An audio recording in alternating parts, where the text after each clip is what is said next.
የአውሮፓ ገበያ ላይ ምርት ማስገባት አትችሉም። ሪኳየርመንቱ ይሄ ነው፣ ህጉ ይሄ ነው። ስለዚህ ክሊርሊ የተቀመጠን መስፈርት የተቀመጠን ህግ በማወቅ እንደ ሀገር ተዘጋጅተን ማሟላት ስላለብን ቆይተን ከተወሰነ ፔሪድ በኋላ ሁሉም ተቋማት ጋር ስንሄድ ኤቭሪቲንግ ዋዝ ግሬ ማንም ኢንፎርምድ ያልሆነ እስከሚመስል ድረስ ማለት ነው። ጋዛ ዳግም ወደ ጦርነት መግባቷን ተከትሎም የሰብአዊ መብት ተቋማት የሚያደርጉትን የተኩስ አቁም ጥሪ አጠናክረዋል። ይህ ሁሉ የሆነ ባለበት ሰዓት ደግሞ እስራኤልንና ሐማስን በማደራደር በኩል ትልቅ ሚና የነበራት ግብጽ አዲስ የተኩስ አቁም እቅድ አዘጋጅታ ማቅረቧ ይህ እቅድም በሐማስ ዘንድ በበጎ መታየቱ ተሰምቷል። ኤክሬም ኢማሞግሉ የኢስታንቡል ከንቲባ ከመሆናቸው በተጨማሪም ከ3 ዓመት በኋላ ማለትም እንደ አውሮፓውያኑ የዘመን አቆጣጠር በ2028 ለሚካሄደው የቱርክ ፕሬዝዳንታዊ ምርጫ የሪፐብሊካን ፒፕልስ ፓርቲ ወይም ሲኤችፒ ብቸኛ እጩ ሆነው የቀረቡ ሰው በመሆናቸው ነው። ሰውየው በቁጥጥር ስር መዋላቸውን ተከትሎ ቱርክ ላለፉት 10 ዓመታት አይታ በማታውቀው ተቃውሞ የተናጠች ሲሆን ፖሊስ ሰልፈኞች ላይ አስለቃሽ ጭስና የጎማ ጥይት ሲተኩስ ታይቷል። ካታሊስት ኮንቨርተር እንዴት ይሰራል? ካታሊስት ኮንቨርተር ከሞተሩ የሚወጣውን አደገኛ አየር ወደ ተስማሚ አየር የሚቀይርልን ነገር ነው። ይህ ሂደት በከፍተኛ ሙቀትና ልዩ ሴራሚክ የሚሰራ ነው። ሰላም ጤና ይስጥልን ውድ ሀገሬ ቴሌቪዥን ተመልካቾች እንደምን አመሻችሁ። ከሀገሬ ቴሌቪዥን የሰዓቱን መረጃዎች ይዘን ቀርበናል። ሙሴ ከበደ ነኝ። እስከ ፍጻሜው አብራችሁን ቆዩ። አበይት ወዳደረግናቸው ርዕሰ ጉዳዮች አልፋለሁ። ከኢትዮጵያ ወደ አውሮፓ ገበያ የሚገቡ የግብርና ምርቶችን በተመለከተ የአውሮፓ ህብረት ያወጣው ህግ ላይ ባለድርሻ አካላት የሚጠበቅባቸውን ተግባራት እያከናወኑ እንዳልሆነ ተገልጿል። ህጉ ተፈጻሚ የሚሆንበትን ቀነ ገደብ ህብረቱ ለ1 ዓመት ያራዘመ ቢሆንም አሁንም ድረስ ለጉዳዩ አዲስ የሚሆኑ ባለድርሻ አካላት መኖራቸውም ተገልጿል። በለውን ፍሳ የአውሮፓ ህብረት ወደ አባል ሀገራቱ የሚገቡ የግብርና ምርቶች በተለይም ደግሞ ከደን ጭፍጨፋ ጋር የተያያዙ አለመሆናቸውን በተመለከተ ካወጣው ህግ ጋር በተያያዘ ዛሬ የሚመለከታቸው የተለያዩ ባለድርሻ አካላት የውይይት መድረክ አከናውነዋል። በእያንዳንዱ ሴክተር በተለይ ደግሞ እኛ ኤክስፖርት ከምናደርጋቸው ምርቶች አኳያ ማድረግ ያለብን ዝግጁነት ምንድነው? ሬጉሌሽኑ ምን ይላል? ምን አይነት ዝግጅት ይጠይቃል? ኦል አባውት ሪስትሪክሽን ብቻ ሳይሆን ሁላችንም የምናውቀው የአውሮፓ ገበያ ላይ ምርት ማስገባት አትችሉም። ሪኳየርመንቱ ይሄ ነው፣ ህጉ ይሄ ነው። ስለዚህ ክሊርሊ የተቀመጠን መስፈርት የተቀመጠን ህግ በማወቅ እንደ ሀገር ተዘጋጅተን ማሟላት ስላለብን ሁላችንም የሚመለከተን ተቋም የቤት ስራ ይዘን መሄድ እንድንችል ነው እንግዲህ የዛሬው የግንዛቤ ማስጨበጫ ፕሮግራም የተዘጋጀው ማለት ነው። አሁን ትልቁ ስጋት ምንድነው? እንግዲህ የአውሮፓ ህብረት ህጉን ሲደነግግ በትልቁ የአውሮፓን ገበያ አፌክት የሚያደርጉ 7 ፕሮዳክቶች ሰሌክት አድርጓል። እነዛ 7 ፕሮዳክቶች ላይ ዲፎረስት ከሆነ ላንድ አለመምጣታቸውን የማስረዳት ኃላፊነትን ኤክስፖርተሩ ላይ ጥሏል። ስለዚህ ኤክስፖርተሩ ያንን የማስረዳት ኃላፊነት አለበት። ስለዚህ ከዚህ ጋር ተያይዞ ያለው ምንድነው? ፓርቲኩላርሊ ለኛ አንደኛው ፕሮዳክት የአውሮፓ ህብረት ያስቀመጠው ቡና ነው። ቡና ደግሞ እንደምታውቁት ኦልሞስት የኤክስፖርታችንን 30-35% የያዘ ነው። ኤክስፖርት የምናደርገው ቡና ደግሞ ራፍሊ 30% ወደ አውሮፓ ገበያ የሚሄድ ነውና ትልቅ ኢምፓክት ነው የሚኖረው። ህብረቱ ያወጣውን ህግ ተግባራዊ ለማድረግ ያለፈው ታህሳስ ወርን ቀነ ገደብ አስቀምጦ የነበረ ቢሆንም የሚመለከታቸው አርሶ አደሮች፣ ዩኒየኖችና ሌሎችም ባለድርሻ አካላት የሚጠበቅባቸውን ተግባራት ማከናወን ባለመቻላቸው ለ1 ዓመት ማራዘሙ ይታወሳል። ሆኖም አሁንም ድረስ በኢትዮጵያ ውስጥ የሚመለከታቸው ባለድርሻ አካላት የሚጠበቅባቸውን ተግባራት እያከናወኑ እንዳልሆነ ተገልጿል። ውድ ፕሮዳክት ለምሳሌ ያክል ፈርኒቸር ምናምን በተወሰነ ደረጃ ኤክስፖርት እያደረግን ያለበት ሁኔታ አለ። ከተል ብለን ደግሞ የከተል ዴሪቬቲቭስ እንደ ስጋ እንደ ሌዘር ፕሮዳክት ወደ አውሮፓ ገበያ ሲግኒፊካንት በሆነ አማውንት እየላክን ያለበት ሁኔታ አለና እሱንም አፌክት የሚያደርግብን ነገር ነው ያለውና በዛ ልክ መዘጋጀት ያስፈልጋል። አሁን በጣም ፍራግመንትድ የሆኑ ኢንተርቬንሽኖች አሉ። ያ በተቀናጀ መልኩ መሄድ መቻል አለበት። ያንን የማቀናጀት ኃላፊነት ደግሞ አንድ ተቋም መያዝ መቻል አለበት ነው እንግዲህ ቴክኒካል ቲሙ ሪኮመንድ አድርጎ የነበረው። የተለያዩ ጥናቶች በተለያዩ ተቋማት ተደርገው ነበር። እነዛ ተቋማት ቴክኒካል ቲም ስታብሊሽ አድርገው ደሴም ኢሹ ኢዩዲአርን አድሬስ ለማድረግ ይሄ መሰራት አለበት ብለው ሪኮመንድ ያደረጉት ነገር ነበር። ግን ቆይተን ከተወሰነ ፔሪድ በኋላ ሁሉም ተቋማት ጋር ስንሄድ ኤቭሪቲንግ ዋዝ ግሬይ፣ ማንም ኢንፎርምድ ያልሆነ እስከሚመስል ድረስ ማለት ነው። ከዜሮ ነው የጀመርነው። ስለዚህ እንደዛ አይነት ነገር እንዳይሆን አሁን እዚህኛው መድረክ ላይ ካደራ ጭምር ነው እንግዲህ ለመንግስት ኦፊሻልስ ማሳሰቢያ የሰጠ ነው። በዛሬው የውይይት መድረክ ላይ በርካታ ባለድርሻ አካላት የተገኙ ቢሆንም ወደ አውሮፓ ገበያ 30 በመቶ ያክል የቡና ምርቱን ኤክስፖርት በማድረግ የሚታወቀው የኢትዮጵያ ቡናና ሻይ ባለስልጣን በዛሬው የውይይት መድረክ ላይ አለመገኘቱ አነጋጋሪ ሆኗል። ሴት ስራ ፈጣሪዎች የንግድ ትስስር መፍጠር የሚያስችላቸው አውደ ርዕይና ባዛር ተከፍቷል። እስከ መጋቢት 18 ቀን 2017 ዓ.ም ይቆያል በተባለው አውደ ርዕይ ላይ በርካታ ተኪ ምርቶች ቀርበዋል። ተሳታፊዎቹ የስራ ቦታን ጨምሮ የፋይናንስ አቅርቦት ፈተና ሆኖብናል ብለዋል። አልታየ ኪዳኔ እችላለሁ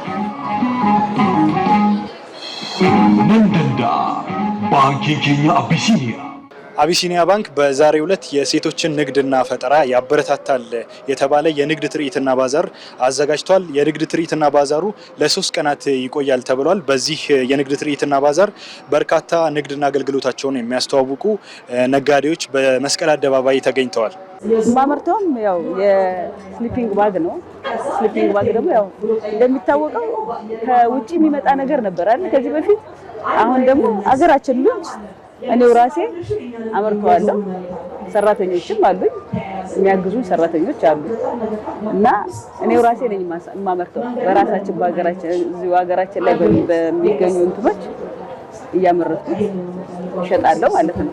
እኔ አሁን የሚጣሉ የላርጎ እቃዎች ይኸው የተለያየ እቃዎች እንደምታዩቸው ካርቶኖች ሲጣሉ ብቻ በአጠቃላይ በሚጣሉ ነገሮች ምንም ነገር የምጥለው የለም። እየሰራው የተለያየ ነገር እንደምታየው ነው በማቅረብ ላይ ነኝ። ይሄ ቆርቆሮ ነው። ያው እነዚህ የሶፍት ካርቶኖች በእነሱ ነው የምሰራው። ብቻ በተለያዩ በሚጣሉ እቃዎች አብዛኛውን የምሰራቸው እና የምጥለው እቃ የለም ማለት ነው። የምሰራው ልብስ የአገር ባህል አልባሳት ነው እና የአገር ባህል አልባሳትን ወደ ለሁልጊዜ ልብስ እንድናረገው ይገባል ብዬ አስባለሁ። ኢንስቴድ ኦፍ ሁልጊዜ የፈረንጅ ልብሶች ከመልበስ ያንን ቀይረን ብንለብስ አንደኛ ሄልዚ ነው፣ ኮተን ነው። ሁለተኛ ደግሞ የውጪን እንትን ይቀንስልናል የምናስገባውን ነገር እና ለኔ ያ ተስማሚ ነው ብዬ እገምታለሁ። ሁሉም ሴት ደግሞ እንደዚህ አይነት ኦፖርቹኒቲ ቢሰጠው የበለጠ ይሰራል ብዬ እገምታለሁ። ተሳታፊዎቹ የስራ ቦታን ጨምሮ የፋይናንስ አቅርቦት ፈተና እንደሆነባቸው የገለጹ ሲሆን ይህ የንግድ ትርኢትና ባዛር የንግድ ትስስርን በማጉላት ረገድ፣ ግንኙነቶችን በመፍጠር ረገድ የተሻለ እንደሆነና እድሎችን የሚፈጥር እንደሆነ ተገልጿል። ሰፊ እድሎችን ይፈጥራል። አንደኛ ነገር እንደምታዩት ፕራይም ሎኬሽን ላይ ነው ያለ ነው።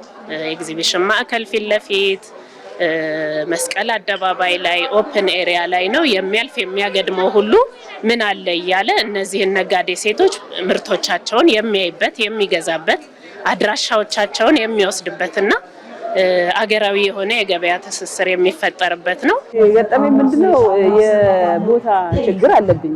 ቦታ በጣም ትንሽ ነች፣ 4 ካሬ ነች የተሰጠችኝ። በ4 ካሬ ብቻ ነው እንግዲህ እየተጠቀምኩ ያለው። እንደፈለኩኝ እንደ ልቤ ማምረት አልቻልኩም። በቦታው ማነስ የተነሳ የፈለኩትን ሰራተኛ እንደፈለኩት አይነት ሰራተኛ አስገብቼ በፈለኩት ሁኔታ የፈለገኝን አቅርቦት ማድረግ አልቻልኩም። እቃዎች አይገኙም፣ ብዙ ጊዜ እቃዎች አይገኙም። አሁን ለምሳሌ እኔ ገዝቼ ነው እንደገና ያንን ሞዲፋይ አድርጌ የምሰራው። እኔ ዌቭ ማድረግ መሸመን ብማር እሰራዋለሁ። ዋይናት ሰርቼው እንደገና ደግሞ ልብሱን ፈጥረዋለሁ። የስራ ቦታም የለም። ሬንት ስታረግ የሚሆነው ነገር ያው ማቅረቢያ ቦታዎች ትንሽ ያው ፕሮብሌም አለ። እየመረጥን ነው እንግዲህ ብዙ ብር እየከፈልን ነው ሌላ ጋር የምናቀርበው። አቢሲኒያ ባንክ የሴት ነጋዴዎችን የስራ ፈጠራና ተነሳሽነት ለማገዝ የሚያስችል የፋይናንስ አቅርቦትን እያመቻቸ መሆኑ የተገለጸ ሲሆን ተሳታፊዎች በበኩላቸው ይህንን ችግር ለመቅረፍ የመንግስት አካላት ትብብር መደረግ እንዳለበት ገልጸዋል። ያ መንግስት ያው ማስፋፊያ እንሰጣለን እያሉ ነው፣ ግን ያው እንትና ማነቆ ባይፈጥሩብን ማለት ነው የስራ እድል ፍጠሩልን ነው እያሉ ያሉት። እንግዲህ የስራ እድል ደግሞ እንድንፈጥር የግድ የሆነ የተወሰነች ነገር መኖር አለባት አይደል? እንዴ 4 ካሬ ሜትር ላይ 50 ፈጣሪ ቢለኝ 50 እድል በማነው ሰራተኛ ቅጣሪ ቢለኝ እንዴት ብዬ ይቱ ጋር ምን ሊያደርጋቸው ፈጥራለሁ እንትን እላለሁ እድል እፈጥራለሁ። የግድ እኮ ነው ስራዬ። ሰው ያስፈልገዋል፣ ሰራተኛ እፈልጋለሁ፣ እፈልጋለሁ፣ ሰራተኛው ምቹ የሚሰሩበት ማለት ነው። ሰራተኞች የሚሰሩበት እንደገና ደግሞ ሰራተኛው ሲገባ ማሽን ያስፈልገዋል። ማሽን ደግሞ ለማስገባት ምን ያስፈልገኛል? ካፒታል ያስፈልገኛል። ኮሚኒኬት መደረግ አለበት ከፈጣሪው ጋራ የበላይ አካሎች ኮሚኒኬት ምን አለ ምንድነው የምትፈልጉት ነገር ብንጠየቅ ምን ነግራቸው ይመስለኛል። እና ምንድነው የሚደረገው ማለት ኮሚኒኬት ዲስከሽን ነው የሚያስፈልገው፣ መነጋገር ነው የሚያስፈልገው። ይችላል በሚል መሪ ቃል ለአራተኛ ጊዜ ለሴቶች አዘጋጅቷል። ሐማስ ግብጽ በአዲስ መልኩ ባቀረበችው የተኩስ አቁም እቅድ መስማማቱ ተነግሯል። በእቅዱ መሰረት 5 የእስራኤል ታጋቾች አስቀድመው ይለቀቃሉ የተባለው ሲሆን ቀደም ሲል የተቋረጠው የተኩስ አቁም እቅድ ሁለተኛ ምዕራፍ ተግባራዊ የሚደረግበት ሁኔታም በግብጽ እቅድ ላይ ተካቷል። አንድ የእስራኤል ባለስልጣን ግን ግብጽ ስላቀረበችው እቅድ እውቅናው የለኝም ብለዋል። ስባለው ጋሻው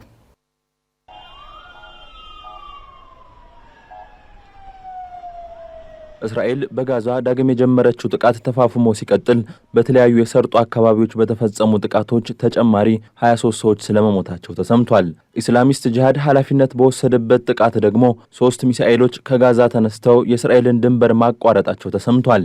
ይሁንና እነዚህ ሚሳኤሎች በእስራኤል መከላከያ ኃይል መመከታቸው ይፋ ተደርጓል።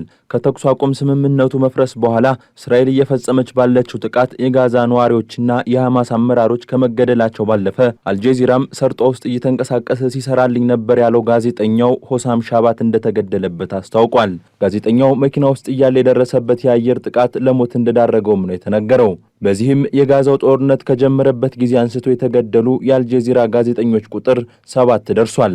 ባለፈው ሳምንት አንድ ሰራተኛው እንደተገደለበት የገለጸው የተባበሩት መንግስታት ድርጅት ደግሞ በጋዛ ያሉ ሰራተኞችን ቁጥር ሊቀንስ ስለመሆኑ ተነግሯል። ጋዛ ዳግም ወደ ጦርነት መግባቷን ተከትሎም የሰብአዊ መብት ተቋማት የሚያደርጉትን የተኩስ አቁም ጥሪ አጠናክረዋል። ይህ ሁሉ የሆነ ባለበት ሰዓት ደግሞ እስራኤልንና ሐማስን በማደራደር በኩል ትልቅ ሚና የነበራት ግብጽ አዲስ የተኩስ አቁም እቅድ አዘጋጅታ ማቅረቧ፣ ይህ እቅድም በሐማስ ዘንድ በበጎ መታየቱ ተሰምቷል። ሐማስ 5 በሕይወት ያሉ የእስራኤል ታጋቾችን እንዲለቅ፣ እስራኤል ደግሞ ተኩሱ እንድታቆምና ወደ ጋዛ የሰብአዊ እርዳታ የሚገባበትን መስመር እንድትከፍት ሐሳብ ያቀረበው የግብጽ እቅድ ይህ ተግባራዊ መደረግ ከጀመረ ከመጀመሪያው ሳምንት በኋላ እስራኤል ትታወደ ወጣችው የተኩስ አቁም ስምምነት ተመልሳ ሁለተኛውን ምዕራፍ ተግባራዊ እንድታደርግ የሚጠይቅ መሆኑ ተሰምቷል። ባለፈው ሳምንት ለሁለቱ ተፋላሚ ኃይሎችና ለአሜሪካ ይፋ ተደርጎላቸዋል የተባለው ይህ እቅድ ታዲያ በሐማስ ዘንድ ተቀባይነት ያገኘ መሆኑ ቢነገርም ዘ ታይምስ ኦፍ እስራኤል አነጋግሬያቸዋለሁ ያላቸው አንድ የእስራኤል ከፍተኛ ባለስልጣን ግን ስለ እቅዱ እውቅና እንደሌላቸው ገልጸውልኛል ሲል ዘግቧል። የተለያዩ መገናኛ ብዙሃን ያስነበቧቸው ዘገባዎች ደግሞ አሜሪካ ይህንን የግብጽ እቅድ በበጎ እንዳየችው ያስረዳሉ። እቅዱ በቅድሚያ ይለቀቃሉ ካላቸው 5 ሰዎች መካከል አሜሪካ እስራኤላዊ ወታደር ኤዳን አሌክሳንደር የሚገኝበት መሆኑም አሜሪካ ለእቅዱ ጥሩ ምላሽ እንዲኖራት ያደረገ ጉዳይ ስለመሆኑ ተነግሯል። ይሁንና እስካሁን ለግብጽ እቅድ በእስራኤልና በአሜሪካ በኩል በይፋ የተሰጠ ምላሽ የለም። ይህ እቅድ በእስራኤል ዘንድ ተቀባይነት የሚያገኝ ከሆነ አሜሪካ ዋስትና የመስጠት ኃላፊነት እንዳለባትም ነው የተነገረው። በተኩስ አቁሙ ሁለተኛ ምዕራፍ ስምምነት መሰረት እስራኤል ወታደሮቿን ከጋዛ ማስወጣት የሚጠበቅባት ሲሆን አሜሪካም ለዚህ ሂደት ዋስትና የመስጠት ኃላፊነት እንዳለባት በአዲሱ እቅድ ላይ ተካቷል። ይሁንና ለዘ ታይምስ ኦፍ እስራኤል ቃላቸውን የሰጡት የእስራኤል ከፍተኛ ባለስልጣን ሀገራቸው አሁንም ሐማስ በዶናልድ ትራምፕ የመካከለኛው ምስራቅ መልእክተኛ ስቲቭ ዊትኮፍ እቅድ እንዲስማማ ለማስገደድ እየሰራች ስለመሆኗ ነው የተናገሩት። የመልእክተኛው እቅድ የእስራኤል ጦር ከጋዛ ይውጣ የሚል ሐሳብን ያላካተተ መሆኑ ደግሞ ደግሞ በእስራኤል ዘንድ እጅጉን የተወደደ እንዲሆን አስችሎታል። በጋዛ እየተካሄደ የሚገኘው የእስራኤል ዘመቻም ሐማስን ወደዚህ ስምምነት እንዲመጣ የሚያስገድድ ሁኔታ ላይ እንደሚያደርሰው በባለስልጣናቱ በኩል ታምኖበታል። ጋዜጠኛዋ ኢሚና ሆድዚች አልጀዚራ ላይ ባሰፈረችው አስተያየቷ የጋዛው ጦርነትን የተመለከተና አስማሚ የተኩስ አቁም ስምምነት ላይ እንዳይደረስ ካደረጉ ምክንያቶች መካከል እስራኤል ወደ ተኩስ አቁም ስምምነቱ እንድትመጣ የሚያደርግ ግፊት አለመደረጉ ትልቅ ጉዳይ መሆኑን ጠቅሳለች። በተለይም የአውሮፓ ሀገራት በእስራኤል ላይ ምንም አይነት ጫና እያደረጉ አይደለም ያለችው ጋዜጠኛዋ አንዳንድ የአውሮፓ ሀገራት በዓለም አቀፉ የወንጀል ፍርድ ቤት የእስር ማዘዣ የወጣባቸውን ጠቅላይ ሚኒስትር ቤንያሚን ኔታንያሁን ለማስተናገድ ፈቃደኛ ሆነዋል በሚል ጀርመንን እንዳብነት አንስታለች። በተኩስ አቁም ስምምነቱ ዙሪያ ሁለቱን ወገኖች ለማቀራረብ እየሞከረች ያለችው ግብጽ ጥረቷ ምን ያህል ውጤት ያመጣል የሚለው በመሰል እውነታዎች ውስጥ የሚያልፍ መሆኑም የአደባባይ ሚስጥር ሆኗል። በቱርክ የተቋሚ ፓርቲ እጩና የኢስታንቡል ከተማ ከንቲባ የሆነው ኢክረም ኢማሞግሉ ባሳለፍነው ሳምንት በፖሊስ ቁጥጥር ስር መዋሉ ይታወቃል። ይህንንም ተከትሎም ቱርክ ለረጅም ዓመታት አይታው በማታውቀው አይነት ህዝባዊ አመጽ እየታመሰች ትገኛለች። እስካሁን የታሰሩ ሰዎች ቁጥርም ከ1000 መሻገሩ ተነግሯል። ደምሰው ሽፈራው ተጨማሩን አዘጋጅቷል። There have now been 5 nights of massive countrywide protests across Turkey. ከሩሲያና ዩክሬን እስከ ኢትዮጵያና ሶማሊያ ድረስ ሰላም ለማምጣት የአደራዳሪነትና የማሸማገል ስራ ስትሰራ የቆየችው ቱርክ ከሰሞኑን ለረጅም ዓመታት አይታው በማታውቀው አይነት ህዝባዊ አመጽ እየተናወጠች ነው። በሁሉም የሀገሪቱ ከተሞች በሚባል ደረጃም በሺዎች የሚቆጠሩ ቱርካውያን ፕሬዝዳንት ሬሲፕ ጣይብ ኤርዶጋንንና መንግስታቸውን በመቃወም አደባባይ ከወጡ ቀናት ተቆጥረዋል። ቀድሞውንም አነስተኛ ተቃውሞዎች ይታዩ የነበረ ቢሆንም የፕሬዝዳንት ሬሲፕ ጣይብ ኤርዶጋን ቀንደኛ ተቀናቃኝ እንደሆኑ የሚነገርላቸው ኢክሬም ኢማሞግሉ በሙስና ተጠርጥረው መታሰራቸውን ተከትሎ በመላው ቱርክ የተነሳው ከፍተኛ ተቃውሞ ተባብሶ ቀጥሏል።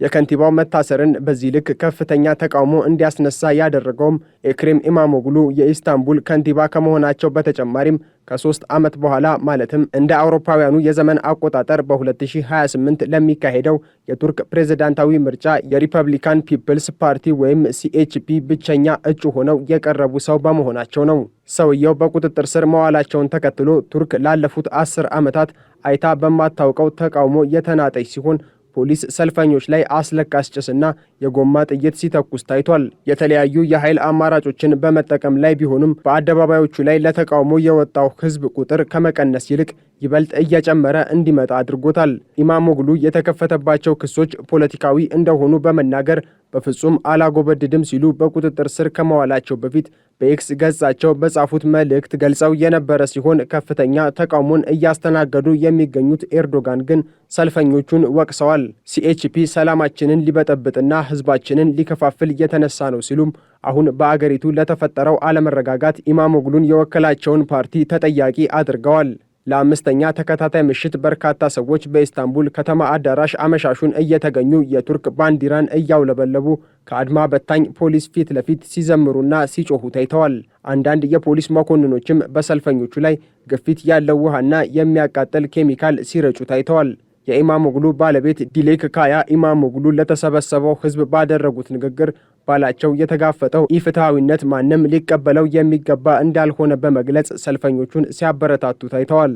ቱርክ ካሏት 81 ግዛቶች መካከል 55 በሚሆኑት የተቃውሞ ሰልፎች እየተደረጉ መሆኑን የፈረንሳዩ የዜና ወኪል ኤኤፍፒ የዘገበ ሲሆን ፖለቲከኞች፣ ጋዜጠኞችና ነጋዴዎችን ጨምሮ ኢማሞግሉና ሌሎች 100 ሰዎች ከዚሁ ህዝባዊ አመጽ ጋር በተያያዘ በፖሊስ ቁጥጥር ስር ውለው ነበር። አመጹ አሁንም አለመቆሙን ተከትሎ የእስረኞች ቁጥርም በከፍተኛ ደረጃ እየጨመረ ነው።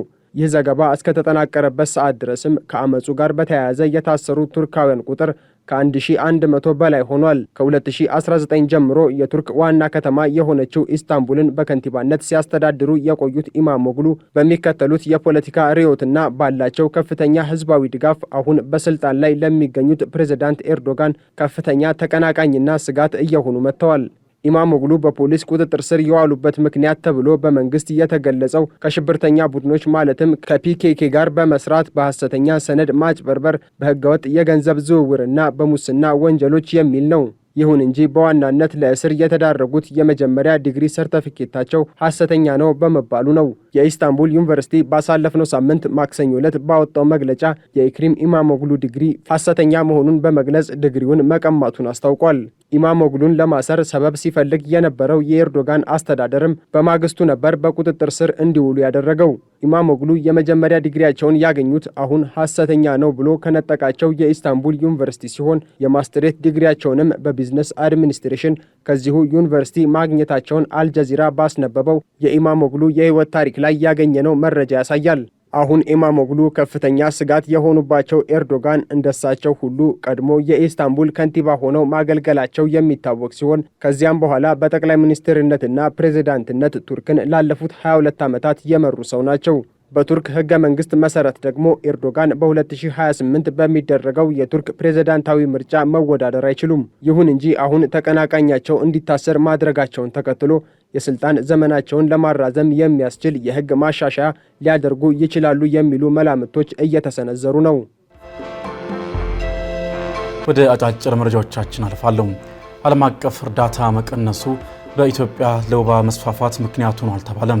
ዓለም አቀፍ እርዳታ መቀነስ ለብዙ አስርተ ዓመታት የህፃናት ሞትን ለመከላከል በተደረገው ጥረት የተገኘውን ውጤት የሚገታና ሁኔታውንም እስከ መቀልበስ የሚያደርስ ነው ተብሏል። የተባበሩት መንግስታት የህፃናት መርጃ ድርጅት ዩኒሴፍ በዓመታዊ ዘገባው የእርዳታ ቅነሳው የጤና ሰራተኞች እጥረት፣ የክሊኒኮች መዘጋት፣ የክትባት መርሃ ግብር መዛባትን፣ የወባ በሽታ መስፋፋትን እንዲሁም መሰል በሽታዎችን ለመከላከል የሚያስፈልጉ መሰረታዊ አቅርቦቶችን እጦትም አስከትሏል ብሏል። በዚህ ረገድ የወባ ተጠቂዎች ቁጥር እየጨመረ የመጣበትን ኢትዮጵያን እንደ ምሳሌ አንስቷል። ሀገሪቱ የምርመራ አገልግሎት፣ ወባን ለመከላከል የሚረጩ መድኃኒቶችና የአጎበሮች እንዲሁም ለበሽታው መከላከያ የሚካሄዱ ዘመቻዎችን ለሚደግፍ እርዳታ እጥረት ተጋፍጣለች ሲል አስታውቋል።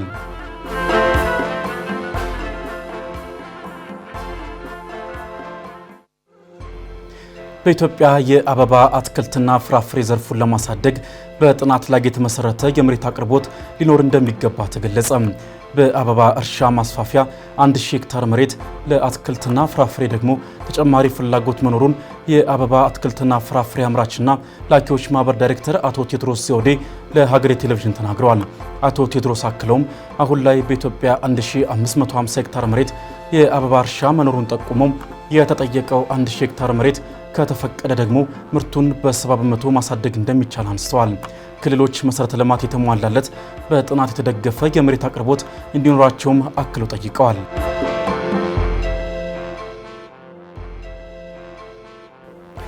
በጋምቤላ ክልል ባለፉት 6 ወራት በ36 መስሪያ ቤቶች ላይ በተካሄደ የፋይናንስ ኦዲት የጥሬ ገንዘብ ጉድለት፣ ተገቢ ያልሆኑ ወጪዎች መገኘታቸው ተገለጸ።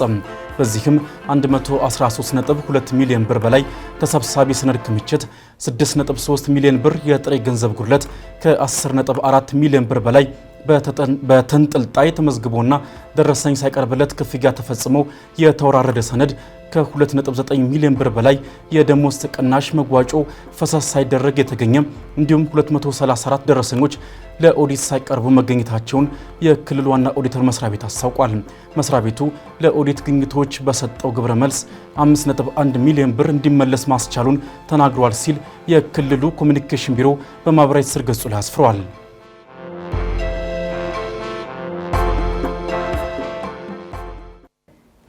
የዓለም የምግብ ፕሮግራም በቡሩንዲ የሚያቀርበውን የምግብ እርዳታ ሊያቋርጥ እንደሆነ አስታወቀም። የተባበሩት መንግስታት የዓለም የምግብ ፕሮግራም በኮንጎ ዲሞክራሲያዊ ሪፐብሊክ ምስራቃዊ ክፍል ጥቃትን የሚሸሹ በርካታ ቤተሰቦችን ለመደገፍ በቡሩንዲ ተጨማሪ እርዳታን በፍጥነት እያሰባሰበ መሆኑ ተገልጾ ነበር። እርዳታ የሚያስፈልጋቸው ስደተኞች ቁጥር በከፍተኛ ሁኔታ መጨመሩ በቡሩንዲ የዓለም አቀፉ የምግብ ፕሮግራም የምግብ እርዳታ መርሃ ግብሮች ላይ ከፍተኛ ጫና አሳድሯል ሲል ገልጿል። ከጥር 2005 ጀምሮ ወደ 70 ሺህ የሚጠጉ ሰዎች በተለይም ሴቶች፣ ህፃናትና አዛውንቶች ጦርነት ፍራቻ ወደ ቡሩንዲ ሸሽተዋል ብሏል። የዓለም ምግብ ፕሮግራም በአሁኑ ወቅት ለ120 ሺህ ስደተኞች እስከ ሰኔ ወር ድረስ አገልግሎት ለማስቀጠል ገንዘቡ ብቻ እንዳለው የተናገረ ሲሆን የምግብ እርዳታን ከሐምሌ ጀምሮ ሙሉ በሙሉ ለማቆም ይገደዳል ሲል አክሏል።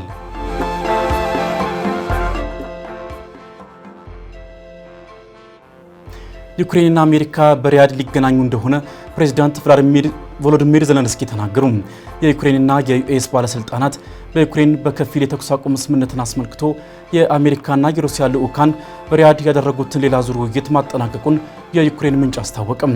የዩክሬኑ ፕሬዝዳንት ቮሎዲሚር ዘለንስኪ ትላንት ምሽት ባደረጉት የቪዲዮ ንግግራቸው በሪያድ የሚገኙት ባለስልጣኖቻቸው ከሩሲያና አሜሪካ ድርድር በኋላ ከአሜሪካ ቡድን ጋር እንደሚገናኙ ተናግረዋል። የሪያድ ውይይት የጋራ መግለጫውን ለማጽደቅ ወደ ሞስኮና ዋሽንግተን የተላከው ረቂቅ የጋራ መግለጫው ፓርቲዎቹ ዛሬ ለመለቀቅ በማቀድ ነው። ሆኖም የክሬምሊን ቃል አቀባይ ዲሚትሪ ፔስኮቭ ምንም አይነት ሰነድ እንደማይፈረም ቀደም ሲል ተናግረዋል ሲል ታስ ኤጀንሲ ዘግቧል። በተበከለ ውሃ ከሚተላለፉ በሽታዎች መካከል አንዱ ጊኒ ወርም ነው። ይህ በሽታ በ1980ዎቹ በ20 ሀገራት ተከስቶ 3.5 ሚሊዮን ገደማ ሰዎችን ያጠቃ በሽታም ነው። በርካታ ሀገራትም በሽታውን ከሀገራቸው ማጥፋታቸው ተረጋግጦ ከዓለም ጤና ድርጅት የማረጋገጫ የምስክር ወረቀት ተሰጥቷቸዋል። ኢትዮጵያ በቅርቡ በሽታውን ማጥፋት ከሚችሉ ሀገራት ተርታ ተሰልፋለችም ተብሏል። በጤና አዳም መሰናዷችን ተመልክተናል።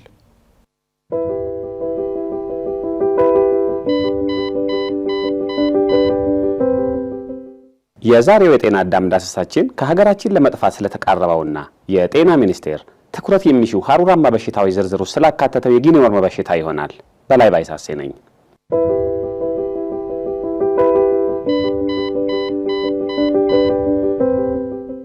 የጊኒ ወርም በሽታ ከሰውነት እየተመዘዘ የሚወጣ ገመድ የመሰለ ቀጭን ትል ሲሆን እስከ 1 ሜትር ሊረዝም ይችላል። በሽታው አብዛኛውን ጊዜ የሚተላለፈው በበሽታ የተበከለን የኩሬ ውሃ በመጠጣት እንደሆነ የዓለም ጤና ድርጅት ይገልጻል። እንደ ፈረንጆቹ አቆጣጠር በ1980ዎቹ አጋማሽ ላይ የጊኒ ወርም በሽታ በ20 ሀገሮች ላይ ወደ 3.5 ሚሊዮን ገደማ ሰዎችን ያጠቃ ሲሆን በርካታ ሀገራት በሰሩት ከፍተኛ የቁጥጥር ስራ ጊኒ ወርምን ማጥፋታቸው ተረጋግጦ ከዓለም አቀፉ የጊኒ ወርም ማጥፋት ማረጋገጫ ኮሚሽን የምስክር ወረቀት ተቀብለዋል። በአሁኑ ወቅት ኢትዮጵያን ጨምሮ ጥቂት የአፍሪካ ሀገሮች ላይ በሽታው ቢገኝም ኢትዮጵያ በቅርቡ በሽታውን ሊያጠፉ ከሚችሉ ቀሪ ሀገራት በቅድሚያ ተሰልፋለች። የሰው ልጆችን ከሚያጠቁ በሽታዎች መካከል ከቂጥኝ በሽታ በመቀጠል ከምድር ላይ በሁለተኝነት ሊጠፋ ይችላል ተብሎ የሚጠበቀው የጊኒ ወርም በሽታ ለየት የሚያደርገው በሽታውን የማጥፋት መንገዱ በዋናነት በክትባት ወይም በመድኃኒት ሳይሆን ማህበረሰቡን ያሳተፈ ዘርፈ ብዙ የህብረተሰብ የጤና ቁጥጥር ተግባራትን በማከናወን መሆኑ ነው። የጊኒ ወርም በሽታ ከአንድ ሀገር ጠፋ የሚባለው በሽታው ለ3 ተከታታይ ዓመታት በሰዎችም ላይ ሆነ በእንስሳት ላይ ካልታየ የጊኒ ወርም ተጠቂዎችን የማሰስና የመጠቆም ጠንካራ ስርዓት ከተዘረጋና የጊኒ ወርም ምልክት ያለባቸውን ሰዎች ለጠቆመ ሰው ስለሚከፈለው የሽልማት መጠን ማህበረሰቡና የጤና ባለሙያው ያለው ግንዛቤ መጠን እንደ መስፈርትነት የተቀመጠ ሲሆን ይህም ገለልተኛ በሆነ ለዚሁ ዓላማ በተቋቋመ ዓለም አቀፍ ኮሚቴ ሲረጋገጥ ነው። የጊኒ ወርም በሽታ ምልክቶች የማሳከክ እብጠትና የማቃጠል ስሜት ያለው ውሃ የቋጠረ እብጠት፣ ምክንያቱ ያልታወቀ ቁስለት እንዲሁም ከሰውነት እየተመዘዘ የሚወጣ ነጭ ትል ናቸው። የጤና ሚኒስቴርም እነዚህን ምልክቶች የሚያሳይ ሰው ሲገኝ ሪፖርት የሚደረግበት ነፃ የስልክ መስመር 8335 አዘጋጅቷል። ለጠቆመ ሰውም በላቦራቶሪ ከተረጋገጠ የ10,000 ብር የገንዘብ ሽልማት እንደሚሰጥ አሳውቋል። የጤና አዳም ዝግጅት ክፍላችንም የበሽታው ምልክቶች ያለበትን ሰው ካገኙ በአቅራቢያ ወደሚገኝ የጤና ተቋም እንዲሄዱ እንዲያደርጉ ወይንም በነፃ የስልክ መስመር 8335 ደውለው እንዲያሳውቁና በሽታው ከተረጋገጠም 10,000 ብር እንዲሸለሙና ወዲያውም የሀገራችን ኢትዮጵያን የጊኒ ወርም በሽታ የማጥፋት ጉዞ ላይ ድርሻውን እንዲወጡ መልእክቱን ያስተላልፋል።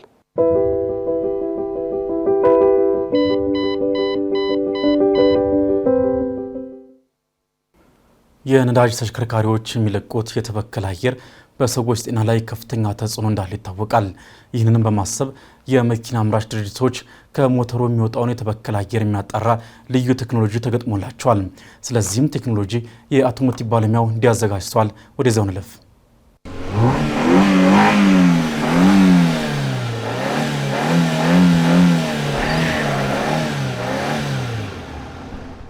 ሰላም እንደምን አላችሁ ውድ ተመልካቾቻችን። በዝግጅታችን ስለ ካታሊስት ኮንቨርተር የተለያዩ መረጃዎችን ይዤላችሁ ቀርብ ያለው ይዤላችሁ የቀረብኩት የአውቶሞቲቭ ባለሙያ አዶንያ ብርሃኔ። መልካም ቆይታ። ካታሊስት ኮንቨርተር በዘመናዊ መኪኖች ውስጥ የአየር ማጣሪያ አካል ሲሆን ከሞተሩ የሚወጡትን አደገኛ አየር የሚበክሉ ነገሮችን ለማሻሻል የሚረዳ አስፈላጊ ዕቃ ነው። ይህ አካል የተሰራው ከመኪናው የሚወጣውን ጭስ በእንስሳት በሰዎች ጤና ላይ የሚያስከትለውን ጉዳቶች ለመቀነስና የአካባቢ አየር ንጽህናን ለማስጠበቅ ነው። ከዚህ ጋር ተያያዘ በዛሬው ዝግጅታችን የካታሊስት ኮንቨርተር ስራ፣ መዋቅር፣ አይነቶች፣ የሚያጋጥሙ ችግሮችና እንዴት እንደሚሰራ እናያለን። ካታሊስት ኮንቨርተር እንዴት ይሰራል? ካታሊስት ኮንቨርተር ከሞተሩ የሚወጣውን አደገኛ አየር ወደ ተስማሚ አየር የሚቀይርልን ነገር ነው። ይህ ሂደት በከፍተኛ ሙቀትና ልዩ ሴራሚክ የሚሰራ ነው። የካታሊስት ኮንቨርተር ዋና ተግባር ካርቦን ሞኖክሳይድ ወደ ካርቦን ዳይኦክሳይድ መቀየሩ ነው። የመኪና ሞተሩ ውስጥ የሚፈጠረውን አደገኛ የሆነውን ካርቦን ሞኖክሳይድ ወደ ካርቦን ዳይኦክሳይድ ይቀይርናል። ይህም ከመኪና ሞተር ከፍተኛ ጥራት ያለው አየር እንዲለቅ ያደርገዋል። ሁለተኛው ተግባሩ ደግሞ ከሞተሩ የሚወጡትን ኖክስ የሚባሉትን ንጥረ ነገሮች ለአየር እና ለሰው ልጅ ላይ እጅግ አደገኛ ስለሆኑ እነሱን ወደ ተስማሚ አየር የሚቀይርልን ነው። ሶስተኛው ደግሞ ሃይድሮካርበን በሞተሩ ውስጥ ባልተቃጠለ ነዳጅ ቅሪ ላይ ይገኛል። ካታሊስት ኮንቨርተር ይህ ውህደት ለማሻሻል የተሰራ ሲሆን እንዲቃጠልም ያደርገዋል። የካታሊስት ኮንቨርተር አወቃቀሮች። የካታሊስት ኮንቨርተር የተሰራው በሶስት ዋና ዋና ነገሮች የተመሰረተ ነው። የመጀመሪያው አካል ካታሊስት ኮቲንግ ነው። ካታሊስት ኮቲንግ ከመኪና የሚወጣውን የአየር ማጽዳትና ማሻሻል የሚችል አካል ነው። ሁለተኛው ደግሞ ኦክሲጅን ሴንሰር ነው። ኦክሲጅን ሴንሰር የሙቀቱን ልዩነት የሚቀንስና የሞተሩ ጥሩ አየር እንዲቀየርልን ማድረግ የሚያስችለው ነው። የካታሊስት ኮንቨርተር ችግሮችን በምናይበት ጊዜ መጥፋትና መዝለል የሚባሉ ነገሮች አሉ። ካታሊስት ኮንቨርተር ከጊዜ በኋላ አገልግሎት መስጠት ያቆማል ወይም ይዘላል። ሌላኛው ችግር ደግሞ እነዚህ ካታሊስት ኮንቨርተር የተሰሩበት ነገሮች ለተለያዩ ነገሮች ለመስራት ስለሚጠቀሙባቸው ብዙ ጊዜ ስርቆት ያጋጥማቸዋል። ካታሊስት ኮንቨርተር የዘመናዊ መኪኖች አስፈላጊ አካል ሲሆን ለአካባቢ የሚሰጠው አገልግሎት በጣም ትልቅ ጥቅም አለው። ስለዚህ ካታሊስት ኮንቨርተር ላይ ተገቢውን ጥንቃቄ ሊደረግ ይገባል። ለዛሬ ይዤላችሁ የቀረቡት መረጃ ይህን ይመስል ነበር። በቀጣይ ሌሎች ከመኪና ጋር በተገናኙ መረጃ እስከምንገናኝ ድረስ መልካም ሁሉ ተመኘው።